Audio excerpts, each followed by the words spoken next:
toma el relevo.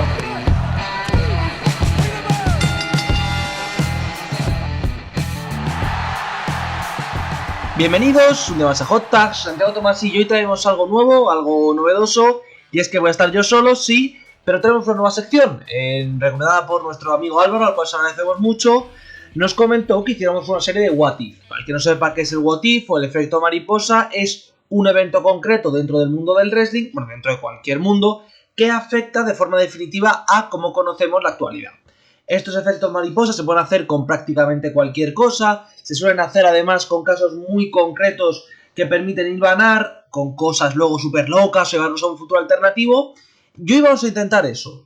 Ya como base voy a decir que no vamos a hacer algo súper pormenorizado, es decir, yo voy a comentar cuál es el tema, el cual ya habréis visto, que es la lesión de Bret Hart, y no va a ser un si Bret Hart gana, entonces en Sold Out, no, sino que lo que vamos a explicar es esa lesión de Bret Hart, qué es lo que implicó, qué es lo que provocó en la vida real y qué es lo que podía haber provocado en una realidad alternativa, si no se hubiera lesionado nunca. Vamos, por tanto, con esa primera explicación de qué es lo que ocurrió. Bret Hart se corona como campeón de WWE finalmente en 1999. Lo hace después del final controvertido en Starrcade y ganarlo en Nitro la noche siguiente. Y se une a NWO 2000. ¿Qué es NWO 2000? NWO 2000 es un intento de revitalizar la marca, de revitalizar ese stable tan importante, tan decisivo. El motivo de ello, el intento de hacer esto, era porque había alguien nuevo al mando de WWE. Habíamos pasado de Hulk Hogan, de Eric Bischoff, a Vince Russo como manager general, y todos entendemos y todos consideramos que Vince Russo sí tenía confianza en Bret Hart y le quería poner como campeón, le quería poner liderando esa NWO 2000. ¿NWO 2000 es un stable realmente importante en la historia? Pues seguramente no, pero la realidad es que es un poco extravagante todo este asunto. NWO original ya ha muerto y de repente tenemos a un luchador como Bret Hart, que siempre ha sido, bueno, no ha sido siempre face, pero que ha sido siempre como muy twinner, hacer NWO 2000. ¿Y con quién lo hace? Con Kevin Nash, bueno, tiene cierto sentido, Jeff Jarrett y Scott Steiner. Claro, de repente aquí salta la sorpresa, de repente aquí es como en plan de esto no tiene sentido. Supuestamente también se iba a unir Scott Hall, nunca se va a ver por el tema de las adiciones y porque duró muy poco, duró solo 2 meses, pero a lo que vamos aquí es que ese stable estaba preparado para dominar la escena titular, es decir, Jeff Jarrett ya había tenido una especie de amenaza por el título de Estados Unidos aunque no lo había conquistado en Starrcade, Steiner estaba muy arriba y Nash está muy arriba. La lesión lo que provoca es que Bret Hart se retire prácticamente al día siguiente, así que con ello adiós a la carrera, al día siguiente no, son 3 semanas después, y que se sucedan una serie de cambios titulares que provocaron el drama. Este drama me refiero a lo gana Chris Benoit se va a WWF, después de esto lo gana Sid Vicious, tenemos la lesión, tenemos el reinado además más largo, es este de Sid, que técnicamente solo duró un día, si consideramos su WWE, 76 días si consideramos su WCW porque hay un pequeño cambio titular, vacancia por la llegada, una llegada absurda, una vez más, de Russo y Bischoff, victoria de Jarrett, victoria de Page, victoria de Arquette, de Jarrett, de Flair, y podría seguir así ad eternum porque el título mundial en el año 2000 dura más de 18 reinados. Así que vamos a centrarnos en esto. Bret Hart se lesiona. ¿Qué hubiera ocurrido, what if, si Bret Hart no recibe la patada de Goldberg? Lo más importante que ocurre es que Bret Hart seguiría como campeón. El objetivo era que Bret Hart siguiera como campeón y tuviera un reinado relativamente largo, y aquí va a ser su primer gran reinado, su primer título importante. Es cierto que el tema ese del el que haya desestimado el título, que lo pierde y lo recupere, nos da la sensación de que Russo iba a tener bastantes cambios titulares en su reinado. Pero el primer what if que ocurriría y que es muy claro, Vince Russo nunca es despedido de WWE.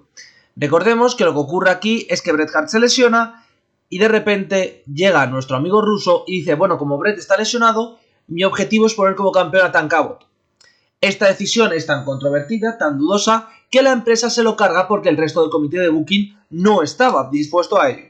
Como no tenemos que hacer ese torneo para coronar al campeón, Russo nunca es despedido. Este efecto es muy claro y es que Chris Benoit nunca gana el cinturón antes de marcharse a WWF. Chris Benoit y los Radicals se marchan, pero sin que el título de WCW quede en ese suspenso que dejó tan mal a la empresa. ¿Esto qué implica también? que no tenemos lo del comisionado Kevin Nash enfrentándose a Sid Vicious, enfrentándose a los Harris. El reinado de Sid Vicious, a pesar de ser uno de los más largos de este año, es considerado uno de los peores de la historia de WCW. Estamos quitando, por tanto, los 2 peores meses de la historia de WCW antes de lo que nos esperaba. Hasta aquí todo está más o menos bien. Más o menos. ¿Cuál sería el siguiente efecto de esto?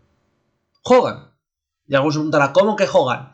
Estamos en una época donde lo que ocurre aquí es que la discusión entre Bischoff, Russo y Hogan es que necesitan a alguien con el suficiente carisma que llene la pantalla lo suficiente para ser campeón mundial. Si Bret Hart está en pantalla, no necesitas a alguien como Hogan y no le tienes que traer de vuelta corriendo de Hollywood. Al no tener que traerle de vuelta corriendo de Hollywood, no tienes el problema, que es un problema histórico y que fue uno de los momentos más vergonzosos de la historia de Bash at the Beach.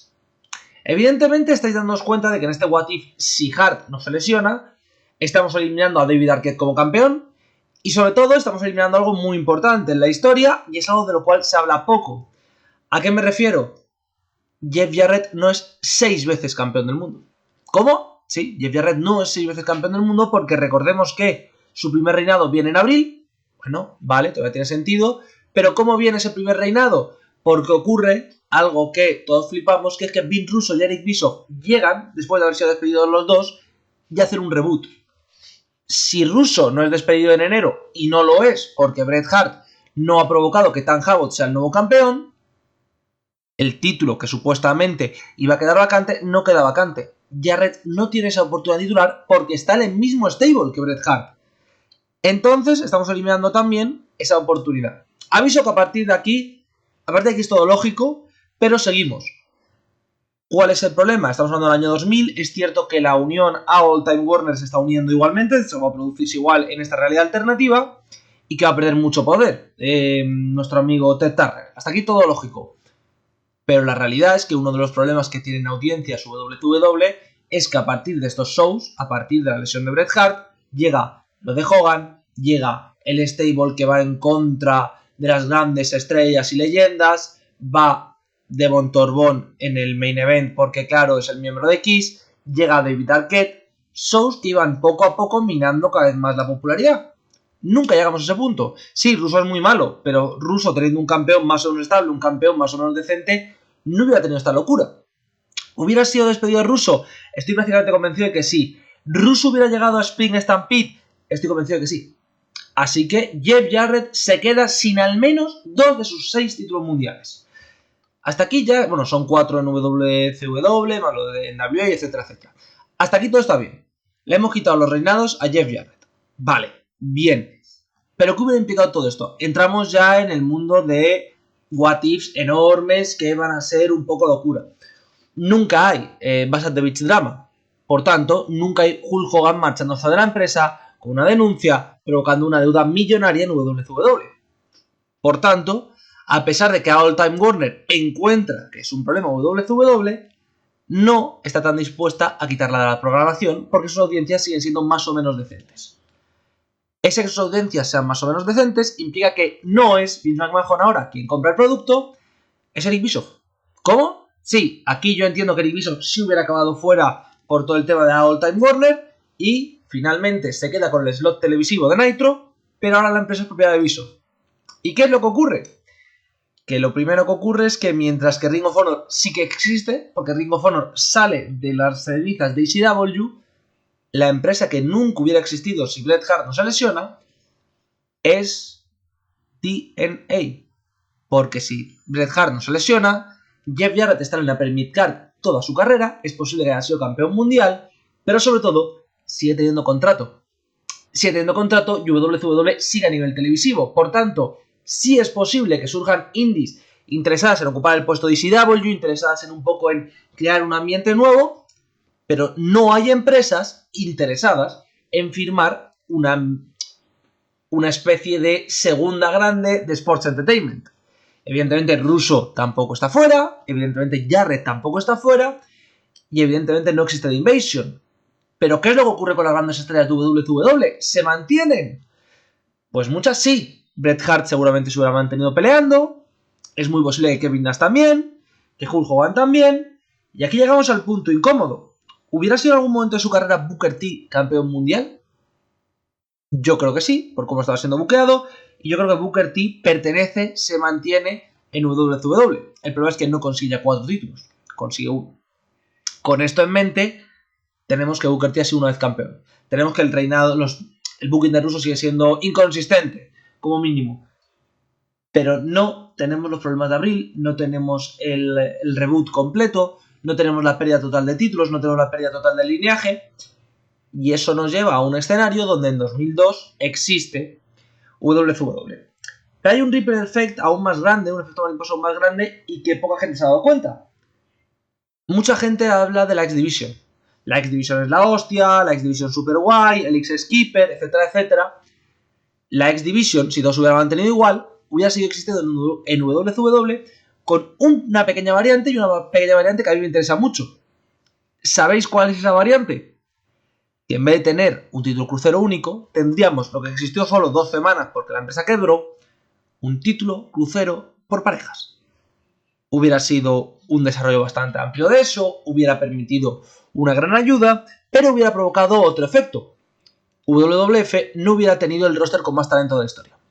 Sí, todo el mundo habla de los rosters de la Attitude Era y de la Ruthless Aggression, pero recordamos que la Ruthless Aggression, aunque sí es cierto que todos los luchadores jóvenes, es decir, Lesnar, Cena, sí que hubieran caído posiblemente al lado de WCW, es muy probable que talento sureño hubiera caído en WCW, no en WWF. Por ejemplo, Goldust no se hubiera marchado, por ejemplo, Ric Flair nunca hubiera tenido ese último run, y esto nos lleva al Rippler Effect, al What If peor de todos. ¿Cuál? Ric Flair. ¿Cómo que Ric Flair? ¿Qué pasa con Ric Flair? Recordemos que Ric Flair en WCW está bastante quemado, tiene el enfrentamiento económico con Eric Bischoff, pero claro, el contacto con WCW es lo suficientemente amplio para que, 1, WWF no pueda competir económicamente, 2, Ric Flair se sienta cómodo. Por tanto, nunca tenemos al Ric Flair de WWE de 2002, 2003, 2004. ¿Y eso qué implica? No tenemos figura veterana para Evolution. Tampoco tenemos en W2002, en W2002, en WWE, como lo quieras llamar. Por tanto, nunca tendremos el Rock contra Hogan.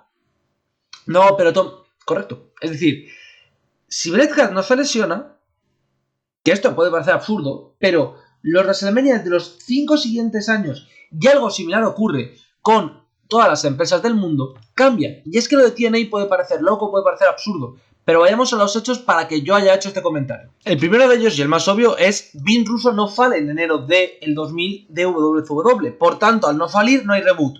Al no falir y no haber reboot, Jarrett no es campeón mundial.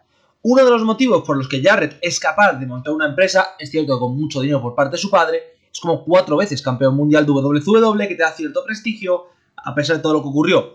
No pasa. Luego, ¿qué más? Vince Russo. Vince Russo es la mano derecha de Jarrett. Si Vince Russo y Jeff Jarrett, por mucho se ven muy bien, por mucho sean super colegas y le dé un push importante, no tienen esa opción de marcharse de WCW sigue dominando, no hay contratos para ellos. Y luego lo más importante, talento. El pool de talento que usa WCW y que usa TNA es prácticamente el mismo. Es más, TNA 2002, los Asylum Years, sabéis que los tenéis en el canal, son literalmente, y esto no es coña, una versión muy muy chunga de WCW en sus últimos años con los peores luchadores del roster, es decir, Bob Bagwell, es decir, pues Malice no estuvo en WCW pero del nivel, etcétera, etcétera. Claro, lo curioso de todo esto es que este efecto un poco carambola nos hubiera llevado a un momento donde, por ejemplo, WCW se hubiera podido fijar primero en Samoa Joe, donde WCW se hubiera podido fijar primero en CM Punk. Y es que esto es importante, porque siempre hablamos de WWF Norte, WCW Sur, pero es cierto que había zonas donde WCW vendía muy bien. Chicago era una de ellas gracias a Mongo McMichael previamente. Chicago podría haber sido territorio de WCW. Estamos hablando de que Bret Hart y su lesión no son el ataúd de WCW, pero sí es posible que fueran el último clavo. Y es que uno de los problemas que tiene WCW en el año 2000 es que solo hay un reinado que dure más de 2 meses, que es el de Sid Vicious, pero es que literalmente hay reinado de Bret Hart 27 días, si pusiéramos desde el principio del año serían 14 días, pero vacancia, Benoit, victoria de... se tiene que declarar vacante porque es WWF. Sid Vicious, no sé si lo consideráis o no como campeón de un día o de 76, da lo mismo. Si es así, te quitas el reinado de Kevin Nash, pero vacancia por el reboot. Jarrett, 8 días. Page, 1 día. Arquette, 12 días. Jarrett, 8 días. Flair, 7 días. Aquí, de repente, vacancia. ¿Por qué? Porque Vince Russo se lo quita. Jarrett, 1 día. Nash, 1 día. Flair, menos de 1 día. Jarrett, 41 días. Booker, 50 días después del Bash at the Beach, que técnicamente Hogan sería campeón mundial. No lo es.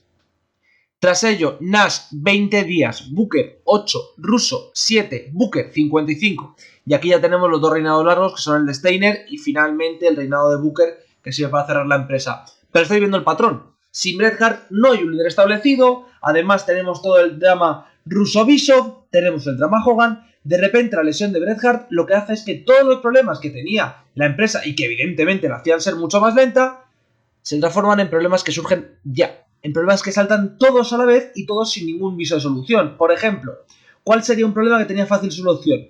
Hogan no gana el título mundial. Por tanto, como Hogan no gana el título mundial, no tenemos Bash at the Beach, no tenemos esa obligación de tengo que ganar por mis huevos. That doesn't work for me, brother. Vale, está ahí bien.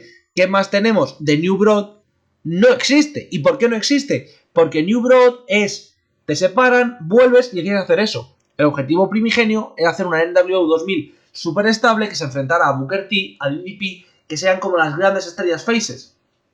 Booker T, DDP y Goldberg, entonces funcionarían como una sola unidad. No lo pudimos ver, por desgracia. El tema de los Radicals sí que no cambia, los Radicals se marchan. Es más, yo apostaría que se marcharían incluso más luchadores en los siguientes años. Pero estamos hablando de que todo lo que estamos contando aquí son cosas que ocurren en un periodo de menos de 5 meses después de que se retire Bret.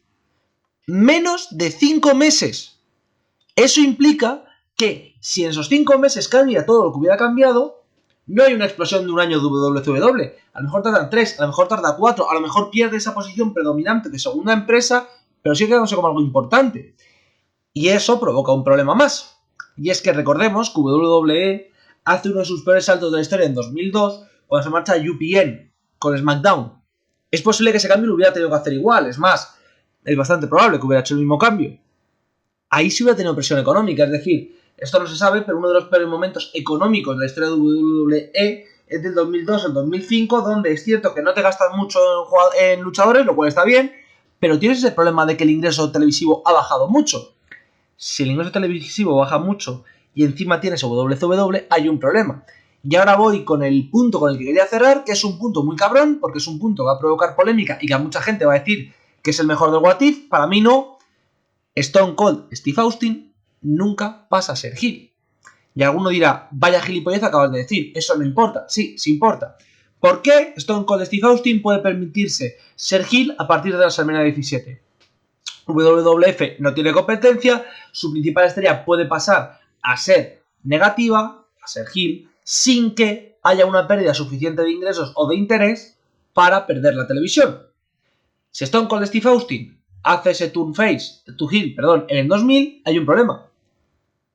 ¿Cuál es el tío que representa al público peleando por el título? Foley está retirado, Austin está en esa situación, Taker, por mucho que sea el motero, es un personaje mucho menos querido. Te has quedado sin el babyface que necesita la empresa. Que ahora alguien dirá, Austin nunca ha sido babyface, ha sido twinner. Por supuesto, pero aún siendo twinner, la ventaja que él tenía y la gran ventaja que daba él era eso precisamente, que era un twinner al cual todo el mundo quería. Si Bret Hart no se lesiona, WCW no desaparece. Si WCW no desaparece, WWF no puede permitirse hacer storylines arriesgando con eso porque puede perder su posición. Es una locura y vamos a hacer esta serie más. Podéis ponernos en comentarios, además podéis ponerme en comentarios qué evento o qué momento de la historia de la lucha creéis que pudo haber provocado muchos cambios en la historia y trataremos de hacerlo. Yo he tratado de traer aquí un caso que no es muy polémico, que no es muy común y que no es muy habitual. Y sobre todo, lo más importante, si Bret no se lesiona de la cabeza, no sufre esa conmoción cerebral en el año 99, Bret no se retira en el año 99. Año 2000 técnicamente, que son sus últimos combates. Seguramente Bret llega a 2001, llega a 2002. ¿Eso qué implica? Que seguramente hubiéramos tenido un combate entre Bret Hart y algún luchador de los jóvenes, en un squash, quizás, en un dream match, pero posiblemente hubiéramos tenido un Bret Hart con AJ Styles, que es un combate que yo por lo menos siempre había soñado con tener, evidentemente no vamos a tener nunca, pero que hubiera podido existir, o un Bret Hart contra Christopher Daniels. Creo que es una reflexión interesante, creo que es un ejercicio además muy chulo de ver qué efectos ha producido cada momento del wrestling. Dejadme en comentarios qué opináis, qué os ha gustado, qué no. Con esto me despido, volveremos mañana por supuesto con WWF y hasta la próxima.